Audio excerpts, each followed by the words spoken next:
Eu vou explicar eles de forma sequencial, mas obviamente que no dia a dia as coisas são mais dinâmicas. Quando você tem todo esse conhecimento, você não faz isso, agora eu vou fazer o passo 1, agora eu vou ir para o 2, agora eu vou ir para o 3. Eventualmente você mistura aqui os passos, mas o importante é você olhar para cada um deles quando você for planejar as suas sessões de surf. Por exemplo, eu olho previsões todos os dias, na verdade, mas, por exemplo, domingo é um dia que eu olho com mais calma para poder entender a minha semana. E aí, conforme tem ou não swell, eu começo a preparar a minha semana. Então, alguma dica de como você pode usar ao seu favor. Bom, galera, vamos então para os 9 passos. Primeiro passo, aquele passo para você fazer no domingo à noite, principalmente, né? Primeira coisa que você vai fazer é entender se tem alguma ondulação chegando. Então você analisa as previsões simplesmente para saber, bom, tem alguma coisa chegando? Tem ondulação? Não tem? Caso tiver ondulação, você vai se aprofundar um pouco mais nas coisas. Caso não tiver ondulação, galera, foco no trabalho, foco em alguns outros projetos, foco num treino, foco em outras coisas, esquece o surf, vai dar uma corrida, vai nadar, porque não tem onda. Então é para isso também que serve essa análise geral. Você faz uma primeira análise, né? Geralmente você olha em águas profundas esses dados, você vê se tem alguma coisa chegando.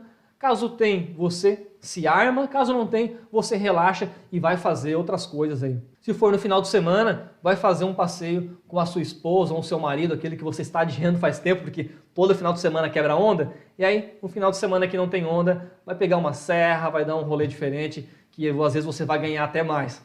E é bacana, eu trago esse gráfico aqui, que é o gráfico do Surfline, para vocês entenderem essa distinção do dado que chega de uma previsão de águas profundas e de um dado que chega de águas rasas. Aqui embaixo nós temos a condição em águas profundas, né? E quando a gente vê, quando eu pego esse pico do swell aqui, ó, que eu estou apontando, ele está marcando aqui 6 metros, certo? E quando eu vejo esse pico de swell, ele está marcando 3,5. Isso basicamente porque essa informação de cima ela está em águas rasas, com as transformações já realizadas, e aqui embaixo é uma informação em águas profundas, que também é interessante a gente analisar. Tem uma posição, uma latitude, uma longitude, aqui da onde foi tirado esse dado, eu joguei aqui no mapa, e aí a gente vê, na verdade, essa boia virtual do Surfline está aqui nessa quebra da plataforma continental, por volta dos 500 metros de profundidade, então está muito longe, a onda está em águas profundas, ela vai passar por muita coisa ainda, certo? Mas é interessante a gente ter essa noção da onde que a gente está olhando o dado. Estamos olhando o dado próximo da praia ou é um dado lá fora? É importante se ligar nisso. E aqui eu faço mais uma observação, que eventualmente eu escuto algumas informações do dado da boia, né? A galera acha que tem boias medindo ondas pelo todo o oceano e as previsões estão pegando o dado das boias. Na verdade, galera, não tem boia. Existem algumas boias, mas não tem nada a ver com o site de previsão de ondas. São projetos de monitoramento que Marinha possui, universidades, INPE, boias mais voltadas para a pesquisa, certo? Pelo menos no Brasil não tem. O que tem são boias virtuais. Nos modelos numéricos que rodam as previsões, o programador do modelo, ele pode colocar, por exemplo, chamada boia virtual nesse ponto, e aqui ele extrai os dados da previsão de ondas, certo? Então, não pensem então que tem boias espalhado por todo o Brasil e o site pega dados dessas boias. Na verdade, não. É uma boia virtual. E aqui nesse caso, o Surfline está tirando nos 500 metros de profundidade e muita coisa acontece quando chega em águas rasas.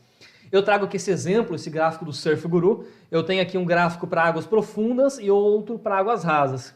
Aqui você já vê essa ondulação de 3,2 metros, com uma direção de 174 graus em águas profundas. Chegando aqui, né, em águas rasas, nós temos um tamanho menor, 2 metros, 14 segundos, e a direção 158. Então, isso para mostrar aquilo que eu comentei anteriormente, né, as ondas se transformam conforme elas vão chegando em águas mais rasas. Perfeito, galera. Segundo passo, então, digamos, vamos lá, a gente viu que tem onda chegando, a gente parte, então, para o detalhamento, que eu chamei de detalhamento, é identificar quais são as componentes que estão chegando na sua área. Tem um conceito aqui também que é interessante de todos saberem, que quando você olha para o oceano, não existe somente uma onda acontecendo, o oceano é, na verdade, uma composição de várias componentes de onda simultaneamente ocorrendo. Pegando aqui no exemplo do Sudeste, você pode ter uma ondulação gerada lá na Argentina, chegar até essa região, e em paralelo no meio do Oceano Atlântico ter uma ondulação de leste, e simultaneamente duas ondas estarem sobrepostas, ocorrendo no mesmo instante. Essa figura ela é grosseira, né? Você vê que existem aqui, né, esses tipos de ondas, aqui a gente não chega a ter esse tipo de onda cruzada, mas é só para você entender que várias ondas estão acontecendo, estão chegando na sua área, então é importante que você, nesse segundo passo, agora entre no detalhamento e comece a destrinchar o que está acontecendo. O Surf Guru, né, mais uma vez eu trago um gráfico do Surf Guru, ele acaba fazendo essa distinção aqui, né, ele coloca a altura total, vagas, swell A e swell B. Então, isso que eu quero mostrar para vocês, galera. Nesse caso específico que eu olhei a previsão, isso foi de semana passada, nós temos aqui um swell de 2 metros, 14 segundos, direção sul-sudeste. Simultaneamente, está acontecendo também uma vaga de 20 centímetros, não é nada significativo, de 9 segundos. Certamente, essa vaga não vai interferir muito nesse swell. Mas o que eu trago de atenção aqui é que eventualmente você pode ter um swell, essa situação poderia ser um swell de 1 metro, até vou colocar aqui numa outra cor, poderia ser um swell de 1 metro de sul, isso é um S, galera, não é um 5, e em paralelo poderia ter uma vaga de 1 metro de leste. E é quando você tem componentes muito parecidas chegando, aí é onde alguns problemas podem acontecer e é melhor você estar atento quanto a isso. Há um outro detalhe, vou ter outro passo para falar de vento, mas nessa hora a gente também já olha para vento. O que pode acontecer também aqui, há praias que o swell de leste entra melhor, há praias que o swell de sul vai entrar melhor, e isso, galera, estou falando aqui para a minha região, para onde eu olhei esse gráfico. Se você é do Nordeste, Norte do Brasil, você vai ter aí um swell de norte, umas vagas de leste, você vai ter outra composição, beleza? Aqui eu estou falando sul e leste, pensem sempre em Santa Catarina, que é onde eu moro. É interessante você começar a detalhar e ver quais componentes estão chegando. Analise período, direção e altura de onda. Com base nesse detalhamento, você fez um detalhamento, entendeu o que está acontecendo, o que está chegando, você vai começar a definir qual é a praia que você vai surfar. E nesse ponto é onde entra aquele tipo de conhecimento sobre geografia das praias. Aí não tem como fugir, galera. Quem quer ter autonomia, quem quer buscar aí essa plenitude na busca pela sua onda, não tem como fugir. Quem quer ter autonomia tem que entender um mínimo de geografia, de praias, né? Entender de geografia de praias, eu quero dizer, tal praia ela é exposta para tal ondulação, tal praia, o vento sul ou o vento norte é terral, basicamente isso, né? Essa praia tem essa configuração geográfica, essa tem essa configuração geográfica, essa praia tem essa praia tem essa. Você vê que são diferentes inclinações de praia, isso quer dizer que uma mesma componente de onda vai entrar de forma diferente em cada uma dessas praias. Depois, quando você inclui o vento nessa jogada, nessa equação, aí tem praias que vai estar o mar completamente mexido e tem praias que vai estar completamente clássico. Eu trago esse exemplo porque é uma coisa que acontece muito aqui em Santa Catarina. Por exemplo, a ondulação de sul-sudeste, você já começa a entender, né? A ondulação de sul-sudeste ela está vindo dessa direção, mais ou menos, né? Então você já entende que essa ondulação não vai entrar nessa praia. Perfeito, galera? Mas ela vai entrar aqui em outras praias. Certo? Quando você bota o vento na equação, né, por exemplo, um vento sudoeste, ele vai soprar dessa direção. Certo? Em algumas praias, por exemplo, nessa região, um vento nessa direção, né, se ele der uma leve oscilada para cá, ele já não fica interessante. Mas, para essa praia, esse vento já vai ficar um terral. Então, é interessante conhecer essas configurações geográficas justamente para você entender para onde você vai. Nesse momento você começa a gerar alguns insights. Bom, esse vento, essa ondulação, eu tenho tal praia disponível para me pegar. Aqui eu trago um exemplo também de outras praias, né? Pegando aqui São Paulo, região de São Paulo, você vê também diferentes configurações de geografia de praias. E aí você tem canto direito, canto esquerdo, cada uma funcionando com uma certa condição. Então, se você é dessa região, você tem que estar ligado aí, mais ou menos, mais ou menos não, né? Tem que estar ligado quais são as melhores condições para essas praias, né? Condições de onda, vento. Há sites que especificam bem, detalhadamente, né? Dizem quais são as melhores condições de vento e ondas. Um exemplo é o WannaSurf, onde você pode pegar informações mastigadas que alguém inseriu, mas como não é um site focado aqui para o Brasil, eu já peguei vários erros aqui, então eu não confiaria cegamente nisso, mas é só uma opção para quem, por exemplo, quer entender como é que as praias funcionam, certas praias. O WannaSurf é interessante porque ele tem praias pelo mundo inteiro, então se você vai fazer uma viagem gringa, certamente a praia, o local que você vai surfar vai ter aqui uma descrição mais ou menos de como que as praias funcionam. Mas outros sites também, como o SurfGuru, Waves, vários outros portais também têm uma descrição básica de como algumas praias funcionam, não todas. E existe também a condição daqueles que têm autonomia, fazem por conta própria, né? Então existe aqui o software Google Earth Pro, você pode baixar isso da internet, é gratuito, e você pode dar um zoom, explorar mapas e começar a entender a geografia das localidades. Isso é uma forma bem interessante de viajar Brasil, mundo afora e ao mesmo tempo conhecer melhor as praias como elas são.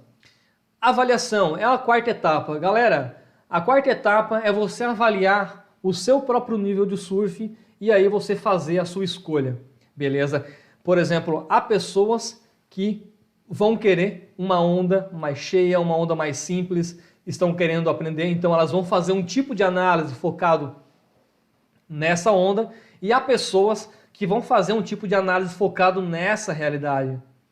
Naquele dia específico que eu comentei, foi mais ou menos a condição que gerou essa realidade. Então, de acordo com aquilo que você avalia, você pega o seu nível de surf e vê, olha, eu quero me projetar para uma onda X. Então você faz a sua análise, escolhe a sua praia com essa realidade. Eu busco, né, particularmente aqui, eu busco esse tipo de condição. Eventualmente eu surfo com a minha esposa, quando eu vou surfar com ela, ela está iniciante, eu busco essa condição. Então isso é intencional, galera, você escolhe para onde você quer ir. Eu quero para uma onda mais simples, hoje eu estou tranquilo, quero só me divertir, ou não, hoje eu estou com a faca nos dentes, eu quero rock and roll, então você vai para a situação de maior risco. Isso é intencional. Conforme você vai aprendendo como as coisas funcionam, você toma essas decisões com intenção plena. Eu vou para tal situação. E isso influencia, obviamente, nas pranchas que você vai levar, no strap e tudo isso. E tem também uma coisa bem interessante, que eu trago o exemplo do recreio. Pode fazer essa avaliação geográfica e poder entender também aqui o seu nível de surf. Por exemplo, uma pessoa iniciante com um swell grande chegando aqui no recreio, quando ela olha para isso, ela não vai surfar aqui no posto 11, 10, 9. Mas ela sabe que tem um cantinho aqui na Praia da Macumba, Praia do Recreio, que ela pode surfar, que é protegido. Então, você avalia a condição de ondas, você sabe da sua região qual é aquela que propicia uma onda mais tranquila, uma onda mais agressiva, então você se projeta para essas situações. Quinto passo, ventos, galera. Como eu comentei, não que você só vai olhar para o vento agora, você já vê lá atrás, mas só para nós organizar a informação, quem tem autonomia entende também de ventos. Sabe que um vento terral vai proporcionar esse tipo de onda e que um vento maral jamais vai proporcionar esse tipo de onda. Quem tem essa autonomia vai buscar surfar cada vez mais, vai procurar otimizar a sua agenda para estar presente nas horas de vento terral. O vento maral é um vento que, a depender aí da intensidade e direção, ele vai tender a estragar o mar. Então, você analisa os ventos e começa a procurar as janelas de vento mais favorável. Interessante destacar aqui que quando você tem flexibilidade total, você se projeta para essa janela de vento mais favorável, mas tem dias que não tem muito o que fazer. O meu único horário de surf é das 13 às 15, o vento está maral, eu quero pegar onda, eu vou mesmo assim. Então, tem situações que não tem muito o que fazer, mas quando você tem um tempo livre, tipo um sábado, um domingo, e tem outras atividades competindo com o surf naquele dia, você pode organizar aí para estar na água no melhor horário possível. Eu boto esse slide também porque nem sempre todo mundo sabe aqui o que é o vento terral, o que é o vento maral, mas basicamente o vento terral é aquele que sopra da terra para o mar, o vento maral é aquele que sopra do mar para a terra, e ele pode ter aqui várias direções soprando, mas esses são os ventos que sopram. Existe também o cruzado, que ele vai soprar lateralmente a praia, e então esses são os tipos de vento que você pode encontrar.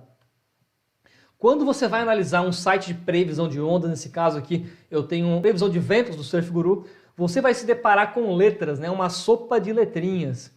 Aqui é bom que também nós temos uma seta para indicar essa direção, mas nós temos aqui norte, nordeste, leste, sul, sudeste, uma série de ventos. Quando vocês olharem para uma previsão de ventos, levem em conta que o vento é da onde vem, certo? Então nós temos aqui, em determinado momento, o S de sul. Aí você tem uma setinha aqui de baixo para cima, uma setinha dessa forma. Isso significa que o vento ele é de sul. O vento sopra de sul para norte, certo, galera? Importante vocês se atentarem com relação a isso. Essa é uma pergunta bem frequente de quem está iniciando aqui nas análises de previsão de ondas, como saber aonde é o vento sul, norte. Então, o S, vento sul, o N é o vento norte e por aí vai. Interessante também tocar que praias adjacentes, uma do lado da outra, podem ter configurações completamente diferentes. Eu pego esse exemplo aqui, nessa localidade, onde um vento, esse vento aqui, um vento sul, por exemplo, dessa direção, ele seria um vento que é horrível para essa praia aqui de baixo, e já para essa praia de cima seria um vento incrível, um vento muito bom. Por outro lado, um vento norte, então N, vindo de norte para o sul, soprando nessa direção, para essa situação de praia seria um vento ruim, mas para cá já seria um vento ótimo. Então leve em conta também, galera, que as praias, uma do lado da outra, elas vão ter aqui diferentes combinações de ventos e ondas. Então analise com propriedade ventos, não negligencie o vento, porque é ele que vai definir se você vai pegar uma onda tubular, uma onda abrindo mais ou fechando mais. Tem mais um detalhe que eu gostaria de tocar para vocês aqui, que é para, na hora que você estiver se planejando, se atente com as possíveis viradas de vento. Trouxe um exemplo aqui bem interessante que aconteceu nessa segunda-feira, onde nós tínhamos aqui um vento do quadrante norte até um certo horário, e depois de um outro horário o vento virou para o quadrante sul. Para essa praia que eu estou analisando, o vento sul é péssimo, estraga o mar. O vento noroeste é terral e deixa o mar lindo. O Surf Guru tem uma opção lá embaixo que eu uso muito, que é a estação meteorológica. Todo aeroporto no Brasil tem uma estação meteorológica com dados públicos, e aí alguns sites, o Surf Guru faz isso, ele pega os dados reais, galera, e isso não é previsão. É interessante vocês distinguirem aquilo que é previsão, aquilo que é modelo matemático rodando cálculos, daquilo que é dado medido, que é o quê? O evento aconteceu, o vento soprou, aconteceu, e aí uma estação meteorológica capturou esse evento, que é nesse caso aqui de baixo. Eu quero só mostrar para vocês esse gráfico de baixo aqui, para vocês se atentarem, que é com relação à direção de vento. Aqui em cima é um vento que está, aqui é um O, então ele está aqui no noroeste. Aqui embaixo, nessa linha, nesses pontos, ele está aqui no quadrante sudeste. E aqui são as horas, aqui é meia-noite, 6 da manhã, meio-dia, 6 da tarde. O que aconteceu? No momento desse dia, estava tudo perfeito, um vento soprando de noroeste, até que em determinado momento soprou de sul. E você vê que até aqui em cima é a intensidade de vento, aqui estava um ventinho mais brando, até que o vento ficou forte e ficou de maral. Se você vê aqui o horário, 9 da manhã estava aqui 5 nós oeste e noroeste, e 11 da manhã já estava de leste, sudeste, 9 nós. Então se atente também, galera, para essas viradas de vento ao longo do dia. Porque imagina, tem mais um gráfico que eu quero mostrar aqui. Esse é um gráfico que eu tirei do Surfline, que ele mostra também isso. Isso é um gráfico horário, certo? Do meio, aqui da meia-noite até 11 da noite, e você vê exatamente aqui a virada do vento. Então tanto o Surf Guru quanto o Surfline acertaram essa virada do vento. E você vê que o vento foi enfraquecendo, 10 da manhã ficou praticamente inexistente e por volta das 11 da manhã o vento soprou. Então, se alguém que está meio à mercê da aleatoriedade, não está olhando previsão, pega a prancha e vai surfar na hora que dá na telha, não olha para isso. Se ele tem uma segunda-feira livre, por exemplo, aí ele, pô, eu vou acordar de boa, um dia de folga, trabalhei final de semana, eu vou acordar tranquilão, vou tomar meu café e vou ir para a praia. E aí ele chega na praia 10h30 da manhã, certo? Vai lá, vai botar parafina, vai trocar roupa e tal. A hora que ele pega a prancha debaixo do braço, sai o vento sul e estraga o mar. Isso acontece diariamente com muitas pessoas. Então, para você que está acompanhando a aula agora, já está se ligando que tem que olhar para essas viradas de vento aí que são muito importantes. Certo, galera? Eventualmente, os modelos podem errar e essa virada de vento não acontecer das 10 às 11, pode acontecer 9 da manhã e quebrar a previsão, mas aí isso, a gente está lidando com fenômenos da natureza, são muito complexos esses fenômenos, eventualmente pode acontecer alguma coisa que fuja do controle da previsão. Você fez a sua análise, fez a sua parte, eventualmente a natureza jogou o jogo dela e chegou mais cedo, né? O vento saiu e chegou mais cedo. Sexto passo, bancada, acompanhar como estão as condições dos bancos nas praias de fundo de areia. Eu trouxe 2 exemplos aqui, né? Esse exemplo aqui é uma praia com uma bancada de areia posicionada nesse ponto, e aqui é um fundo de pedra. Quando você entende o funcionamento de uma praia, você sabe que a praia passa por ciclos, certo? Um banco de areia não é estático. Isso quer dizer o quê? Durante períodos de tempestade, né, típicos de inverno, as bancadas vão tender a se formar com mais propriedade aqui na região mais offshore. E aí, conforme vai chegando o verão, as ondas vão amainando, você tem menos frequência de swell grande. Essa areia, ela vai se deslocando aqui para a região mais rasa e todo esse pacote do banco começa a ficar depositado na praia. Então, quando você vai no verão na praia, você tem praias largas, no inverno, geralmente, praias mais curtas.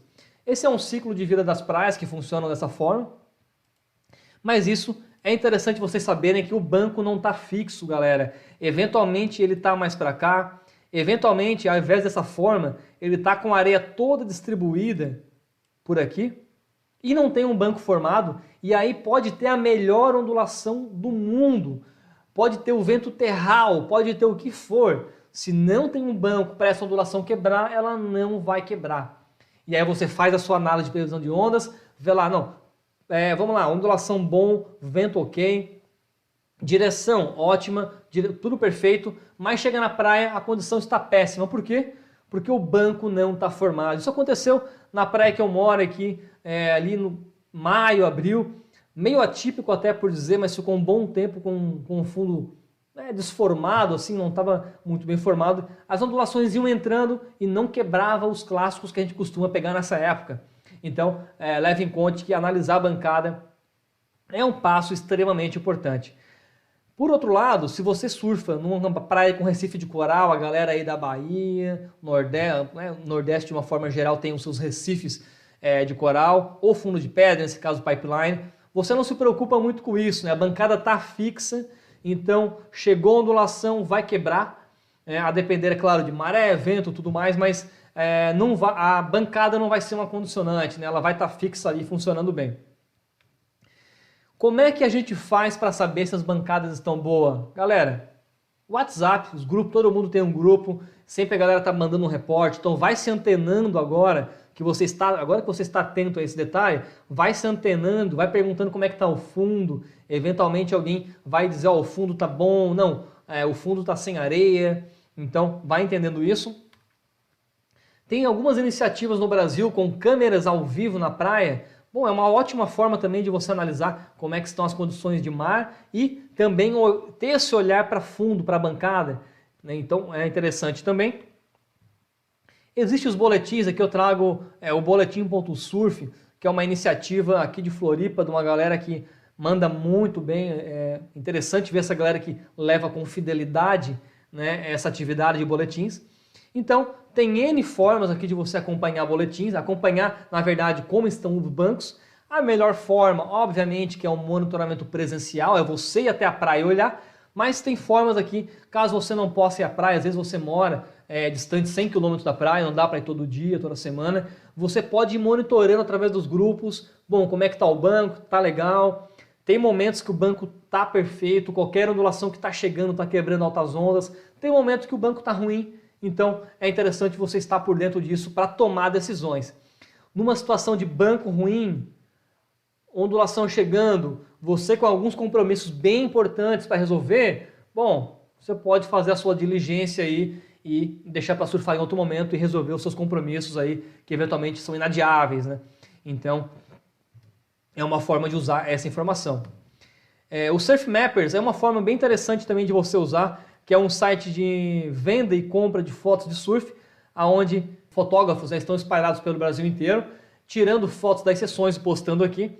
Então você acompanhar, né, por exemplo, eu não fui para a praia nesse dia, mas vamos lá, com base naquela previsão que estava marcando, como é que estavam as condições de onda? Bom, entra aqui, vê como é que estavam algumas praias, e você já vai ter uma noção, né, realmente você viu realmente umas ondas boas, né, uma formação legal, então é uma forma interessante também de você acompanhar como estão os bancos, se está quebrando bem ou não. O Surf Guru tem uma iniciativa bem interessante que eu valorizo muito. Eu, por exemplo, aqui estava vendo a previsão para Joaquina, automaticamente ele já vê aqui, ó, algumas praias que estão próximas de mim e já me dá aqui a fotografia.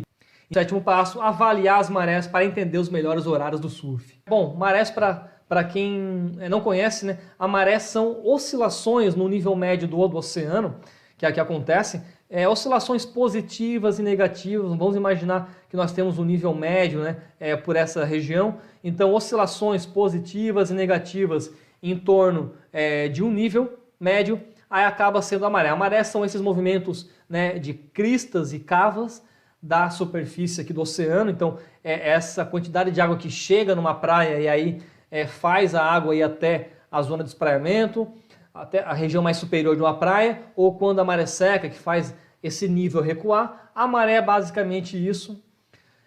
No sul do Brasil, as marés têm amplitude menor. Isso quer dizer o quê? A diferença entre a maré baixa e a maré alta são pequenas, menos que 30 centímetros muitas vezes. Já para o nordeste e norte do Brasil, a gente já fala de amplitude de 7 metros, né? Algo significativo. Então, quando a gente fala de maré, a gente está falando aqui, em certas praias não ter muito efeito, em outras praias alterar de uma forma moderada, em outras praias, por exemplo, Salinópolis no Pará, ou outras regiões, é você ter onda ou não ter onda. Maré seca, simplesmente o mar está lá para baixo, recuado 100 e poucos metros, e o banco fica na areia todo exposto.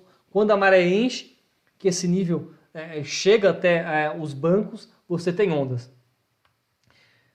Existem vários efeitos da maré na região do surf, galera. Eu vou falar somente de um aqui, que é modificar o ponto de quebra da onda. Vamos imaginar essa figura, nós tendo aqui, né, o banco de areia nessa região, e aqui nós temos alta maré. E aqui embaixo, low tide, nós temos o banco nessa região, perfeito? O que a maré causa, na verdade, aqui nas praias e no surf, o primeiro efeito básico dele é alterar o ponto de quebra da onda, e essa figura retrata muito bem. Numa maré mais baixa, a ondulação está chegando aqui nessa região, então está acontecendo aquelas interações que a gente comentou mais cedo, né, galera, dos movimentos orbitais, até que ela vai chegar no seu momento de quebra. Isso é um princípio físico, sabe? Chega um momento que, por algumas razões, a onda não tem outro comportamento a não ser projetar e fazer a quebra.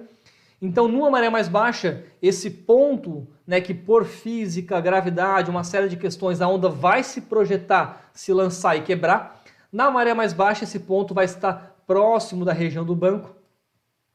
Na maré mais alta, esse ponto vai estar mais na beira. Vai ser projetado, vai ser translacionado do banco mais em direção à praia. Então, na maré alta, a tendência geral é fazer com que a onda não quebre nos bancos e quebre fora dos bancos.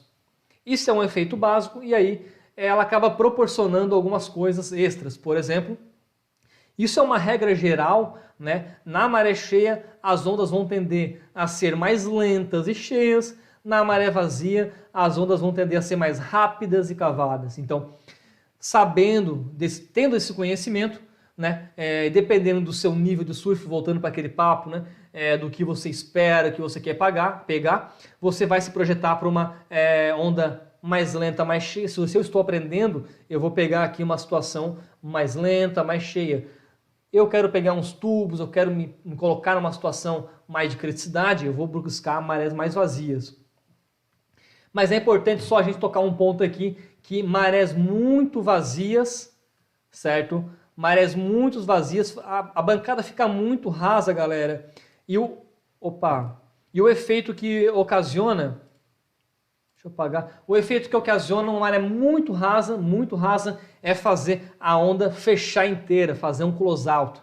Então, quando você vê ali a maré 0.1, isso é muito raso.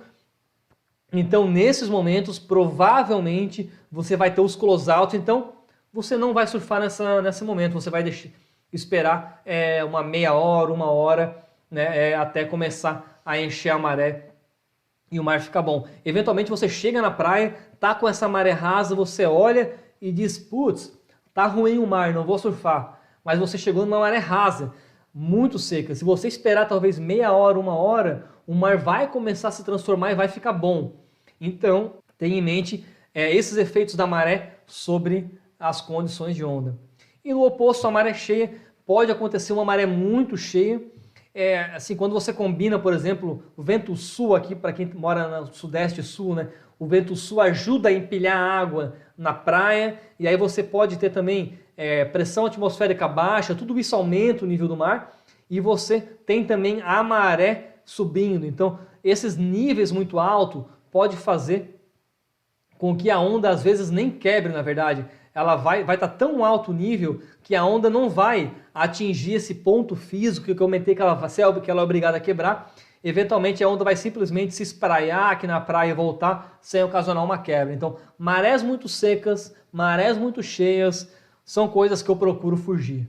Estamos aqui no nosso 8º passo e esse é um ponto interessante, que é quando você está fazendo as suas análises, você nunca aposta 100% das suas fichas em uma só praia. Isso porque o ambiente, as praias, os oceanos, eles são completamente dinâmicos, né, galera? Não tem como a gente controlar a natureza e nem querer prever com maestria a natureza. Nós somos muito pequenos para ter esse grau de ousadia de querer prever a natureza com 100% de precisão. O que pode acontecer? Você avalia bancos, você avalia a maré, você vê, opa, tem tudo para ter altas ondas. Você chega na praia, pode ainda não estar bom. Pode ter acontecido algum princípio, algum fenômeno oceanográfico pode estar acontecendo, isso pode acontecer. Por exemplo, chove muito e aí algum rio deságua, né, numa praia e injeta muita areia e deforma um banco, por exemplo. Pode acontecer uma série de coisas aí que eventualmente pode fugir do controle. Então é interessante você ter mais de um pico em mãos para, caso você chegue, né, vamos surfar, você chega lá às 6 da manhã, chega lá, não está como você esperava. E aí você vai começar a pensar naquele instante, bom, para onde é que eu vou agora? Né? Vou começar a analisar aqui qual é a praia do meu lado, como é que ela funciona. Então isso tudo toma tempo, certo? Então esse 8º passo é você ter mais de uma opção. Bom, eu vou surfar em tal praia, mas caso não estiver bom por alguma razão, enfim, eu tenho outras opções que eu já fiz a minha diligência, fiz o meu estudo e eu sei que também pode estar bom. Então quando você chega na praia, você chega lá, bom, não está legal. Será que tem algum pico melhor? Aí você pode buscar essa segunda praia ou talvez você chegue na praia, tem muita gente, sei lá, todo mundo resolveu surfar hoje. Tá impossível de surfar hoje. É muita gente, eu não quero isso. Hoje eu estou tranquilão, eu quero simplesmente pegar minha onda em paz. Então, se você tem mais de uma opção, você já toma a decisão na hora. A gente está falando de tomada de decisão imediata. Né? Você chegou, olhou, não quero estar aqui, não quero entrar aqui hoje. Simplesmente entra no seu carro e vai para o outro pico e você sabe que vai estar bom também. Certo, galera? Então, esse é um passo interessante também, sempre ter mais opções na mão quando você estiver indo buscar ondas. Eu trouxe um exemplo dessa figura. Imagina, quando você pensa em norte de São Paulo, principalmente, né? Que existem, às vezes, as praias de uma praia para outra, você toma um pouco mais de tempo, eventualmente. Diferente, por exemplo, de quando você está no Rio, né, que você tem ali várias praias uma do lado da outra e uma avenida ligando tudo isso. Então, esse tempo de você ir para uma praia para outra, né, ao invés de você ir buscando praia a praia, você pode ter 2 ou 3 na mão para já fazer tiros certos. E aí a gente chega aqui no 9º passo, que é memória. Uma coisa que é imprescindível, uma coisa que a gente tem que ficar aqui nós temos que ter certeza disso, é que os sites vão cometer erros, beleza? Os sites não vão prever 100% a realidade. Isso por conta de limitações dos próprios modelos, né? E por conta da natureza ser complexa, algumas vezes imprevisíveis, então elas podem também te pegar desprevenido. Por isso é interessante você começar a entender padrões, certo? Então, o que eu trago aqui para reflexão é criar memórias, galera. Você vê aqui, por exemplo, né, pensando que os sites estão funcionando bem, que as coisas estão sendo bem previstas, você começa a ver, ó, esse site X marcou 2 metros de sul com uma direção tal, certo? Então, marcando essa direção, essa altura, esse período, eu fui surfar e peguei ótimas ondas. Então, eu já criei a memória que aquele tipo de ondulação, aquela direção, aquilo tudo me favorece a condição de onda. Pode acontecer ao contrário, você achar que vai quebrar boas ondas e aí você chega até a localidade e não está como você imaginava. Então você já começa, opa, essa direção de onda não entrou bem naquela praia, certo? E quando isso começa a se repetir, você começa a criar os seus próprios padrões, certo? E aí é onde a gente chega na autocalibração, que é a forma como você calibra o modelo com a sua própria percepção. Beleza, galera? Eu fechei aqui o 9º passo. Deixa eu ver. Eu acho que eu fechei o 9º passo, né? Esses são os 9 passos para qualquer surfista poder planejar quando e onde surfar. São passos que eu executo, é claro que não de forma sistemática, passo 1, 2, 3, 4. Tudo isso está acontecendo de uma forma meio misturada. E quando eu analiso amigos que também têm um sucesso, eu também vejo que eles fazem isso.